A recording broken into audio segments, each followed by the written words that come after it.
tym filmie opowiem Ci o jednej z najbardziej kultowych strategii torowych, czyli Cywilizacji. Seria jest z nami od ponad 30 lat, jednak nim przejdziemy do pierwszej odsłony cyklu, pozostaje zadać jedno ważne pytanie. Kim jest osoba, która podpisuje się pod każdą grą z serii? Sid Meier to jedna z dwóch postaci, którą widuję gdzieś obok nazwy jakichś gier. Druga to Tom Clancy, a pozostałych, jeśli są, to nie znam. Programistyczna historia tego Kanadyjczyka zaczyna się od spotkania z pilotem Johnem Stealeyem. Panowie postanawiają wtedy połączyć siły i zrobić symulator lotu myśliwca. Jakby ktoś spodziewał się czegoś innego przy połączeniu programisty i pilota myśliwca właśnie. Pierwszą grą, którą Sid Meier podpisał swoim nazwiskiem, są Piraci. Jedna z najlepszych i niewielu gier z settingu piratów. Po drodze wypuszcza kilka innych projektów, rozpoczyna pracę nad Cywilizacją, jednak mało brakowało, a nigdy nie otrzymalibyśmy tego kultowego dzieła. Dlaczego? Micropost, czyli firma, którą John i Sid założyli, miało opracowaną strategię na symulacje historyczne oraz bitewniaki, z czego byli najbardziej znani. Więc kiedy nagle przyszedł Sid i powiedział, że chce wydać strategię, sceptycyzm był ogromny. Stealey, nie będąc w pełni przekonany tym pomysłem, postanowił mimo wszystko zaufać Sidowi i pozwolić mu wydać tę grę. Niemniej postawił warunek, że Sid dokończy grę w pojedynkę. Bo jak powiedziałem, Micropost wolało bitewniaki. Cywka nie miała więc żadnego marketingu i polegała jedynie na tym, że ktoś, komu spodoba się gra, powie o tym koledze. No i jak włodarze Micropost zobaczyli sukces pierwszej Cywki, to zbierali szczęki z podłogi.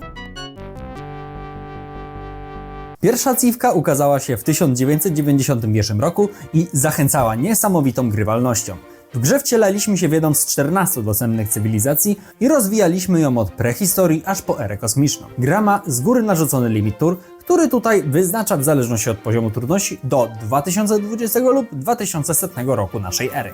W trakcie gry zbieraliśmy punkty, które były zależne od m.in. ilości naszych wojsk, obywateli lub od tego, czy wystrzeliliśmy rakietę w kosmos. Mogliśmy jednak wygrać grę wcześniej poprzez podbicie wszystkich wrogich cywilizacji lub wystrzelenie rakiety do układu Alpha Centauri.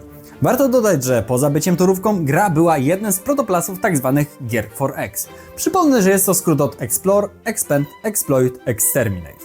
Gry tego typu poza tradycyjnym naparzaniem się jak w RTS-ach oferowały też możliwość odkrywania mapy, która na start była zasłonięta mgłą wojny. W grze mogliśmy budować miasta, mogliśmy je stawiać w zasadzie gdziekolwiek, gdzie nie było innych cywilizacji, jednak warto było rozglądać się za zasobami, które mogłyby pomóc w rozwoju miasta, takie jak na przykład ryby. Warto zaznaczyć, że tutaj rozwijamy każde miasto z osobna, przez co mogliśmy to sobie rozłożyć, że jedne miasta będą bardziej nastawione na wojsko, inne na handel, a inne na rozwój technologii. W grze mogliśmy zbudować tak zwane cuda świata, takie jak m.in. Kolos Rodyjski lub piramidy. Przy czym, kiedy jedna z cywilizacji zbudowała już dany cud, to nikt inny w tej gierce nie mógł tego zrobić. Jest to też jedna z tych gier, która spopularyzowała syndrom jeszcze jednej tury, gdzie ta ostatnia tura nagle zamieniała się w 100 kolejnych. To już tutaj zaczyna się historia z atomowym Gandhim, który historycznie był ojcem ruchu pacyfistycznego, a tutaj poprzez błędny lub mechaniki gry często bombardował nas atomówkami. Atomowy Gandhi na tyle spodobał się twórcom i społeczności, że jest on kontynuowany do dziś i jest takim jakby memem dla całej serii. Jak widać, gra posiadała masę mechanik, z czego nie wszystkie wymieniłem. Po niespodziewanym sukcesie Sida Meiera opuścił on z kilkoma współpracownikami Micropost i założył studio Firaxis Games, które do dziś rozwija Cywilizację. Nie był już jednak głównym projektantem gry, co nie przeszkodziło mu dalej podpisywać się nazwiskiem. Cóż, to jest właśnie siła marki osobistej.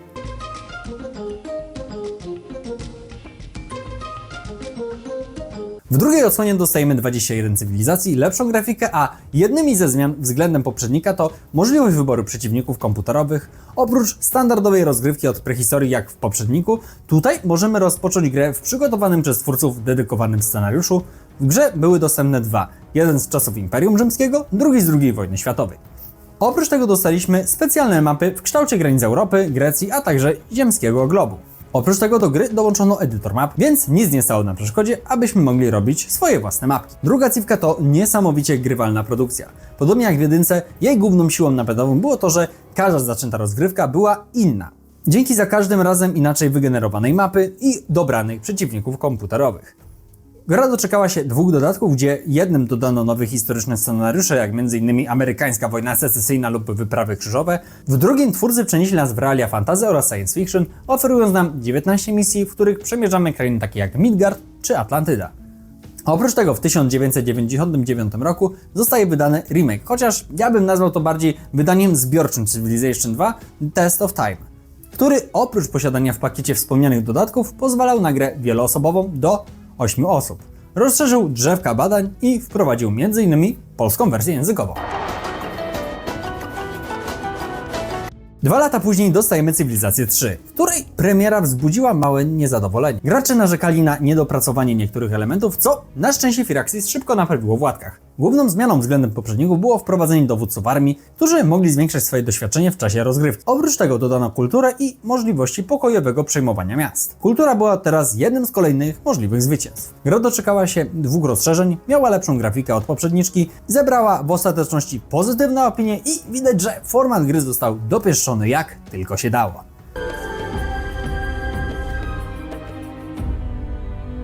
Czwórka natomiast była totalną rewolucją. Gra przechodzi w grafikę trójwymiarową, przez co możemy przybliżać i oddalać kamerę i podziwiać budowane przez nas miasta z różnych perspektyw.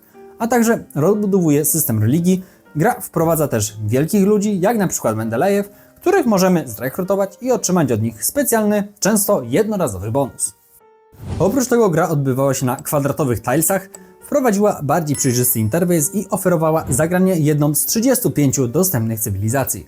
Przy czym warto zaznaczyć, że niektóre z nich, jak na przykład Stany Zjednoczone, posiadały kilku różnych przywódców, z czego każdy z nich posiadał unikalne dla siebie cechy i bonusy. Przez wielu fanów czwórka uważana jest za najlepszą odsłonę cyklu. Gra, podobnie jak druga część, doczekała się 2 dodatków, a później specjalnej edycji, która zbierała wszystkie dodatki w jeden pakiet. Warto tu jeszcze wspomnieć, że na silniku czwórki zrobiono remake innej gry Sida Meiera, czyli Colonization z 1994 roku.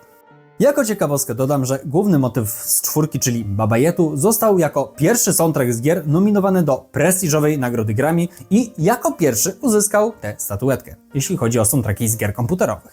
W 2008 roku na Xboxa 360, PS3 oraz Wii wychodzi konsolowy spin-off Cywilizacji o podtytule Revolution. Gra jest bardzo uproszczona względem swoich pecetowych braci, co nie przeszkodziło graczom w jej odbiorze. Na Metacritic gra uzyskała noty 8/10 od krytyków i 7/10 od graczy.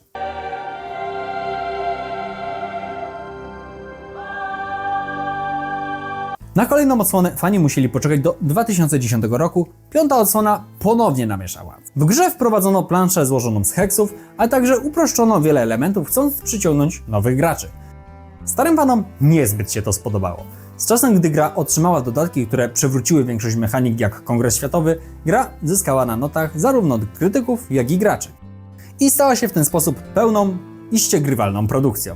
W 2014 roku fani Civki dostają 2 odsłony spin-offów. Jednym z nich jest Revolution 2, który tym razem nie było konsolową cywką, a dedykowaną urządzeniom mobilnym. I patrząc na oceny na Metacritic, jest to najgorzej oceniana odsłona serii. Powiedzmy tylko, że była taka gra i idźmy dalej. Drugą produkcją było Beyond Earth. Ta odsłona zabiera nas w kosmos. Zamiast władców i cywilizacji mamy tutaj korporacje walczące o wpływy, a także dosyć duże drzewko rozwoju. Gra stara się nawiązywać do jednej z najbardziej kultowych gier Sida Meiera, nie będących cywilizacją, czyli Alpha Centauri. Gra niestety zostaje przyjęta chłodno, nie będąc ani wielką rewolucją, ani czymś tragicznym. Taki średniaczek.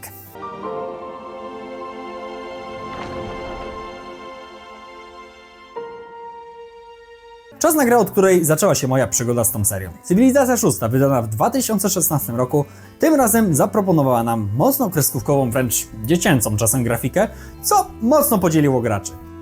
Jednym to przeszkadzało, innym nie. W grze dochodzi nam nowy typ zwycięstwa pod religię. Gra doczekała się 2 dużych rozszerzeń, gdzie jedno dodawało m.in. Kongres Światowy i zwycięstwo dyplomatyczne, a drugie dodawało kataklizmy takie jak powódź, huragany i wybuchy wulkanów. Oprócz tego gra doczekała się wielu mniejszych rozszerzeń dodających nowe cywilizacje oraz tryby. Gra ze wszystkimi dodatkami jest tak rozbudowana, że planuję o niej zrobić osobny film, także jeśli nie chcesz go przegapić, proszę Cię o zostawienie suba na kanale. Moim zdaniem jest to świetna gra, starcząca na wiele godzin. Jednak nie da się ukryć, że wpadła w trochę taki syndrom wydawania DLC-ków na Steamie i innych platformach, jak to wiele ówczesnych gier ma w zwyczaju. Między 6. a 7. odsłoną można zaobserwować ciekawe zjawisko, mianowicie brak konkurencji, jeśli chodzi o gry Forex, z takimi aspektami historycznymi lub wprowadzeniem cywilizacji na przestrzeni wieków.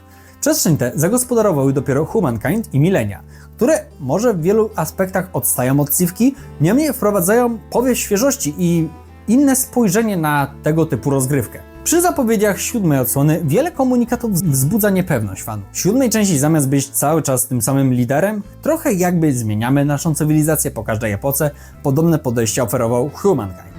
Oczywiście Firaxis mówiło, że mieli to już wcześniej w głowie, że zaczęli nad tym pracować tuż po premierze 6. No ale wiecie, z takim gadaniem jest taki problem, że też mogę sobie powiedzieć, no od paru lat już sobie tam piszę jakiś mój autorski projekt na boku, który trochę tam inspiruje się cywilizacją, ale dokłada coś do siebie. Nikt nie jest w stanie określić, czy mówię prawdę, czy nie, więc tutaj będę kierował się zasadą, że skoro Humankind pierwszy publicznie pokazał taki pomysł, to ten pomysł należy do Humankinda. Myślę, że to będzie najbardziej uczciwe wobec tej gry. Jak jednak wypadnie 7, której przypomnijmy premiera już 11 lutego, no to dowiemy się niebawem. Ja od siebie dodam, że na premierę tej gry nie będę kupował, jak to mam w zwyczaju, niemniej będę się przyglądał tej produkcji i pewnie jak będzie z czasem jakaś fajna promka lub wydadzą ją w jakiejś zbiorczej edycji, no to wtedy pewnie z ciekawości po nią sięgnę. Jedną z rzeczy, które na pewno mnie tu interesują, jest możliwość zwycięstwa ekonomicznego, które dziwię się, że dopiero teraz ktoś postanowił wprowadzić. A przynajmniej tak gdzieś wyczytałem, że mają takie zwycięstwo wprowadzić w tej części. Jak będzie, no to się okaże.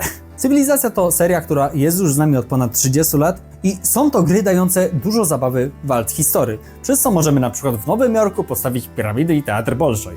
To, co jest znamienne w tej serii, to to, że w każdej odsłonie usprawniają coś, co już było, ale proporcjonalnie do tego dodają też coś zupełnie nowego. Tyle ode mnie. Jeśli chcesz poznać inne historie serii gier, odsyłam Cię do playlisty Game Dev Chronicles, a jeśli chcesz, żebym nagrał więcej bardziej dopracowanych filmów, rozważ opcję wspierania kanału.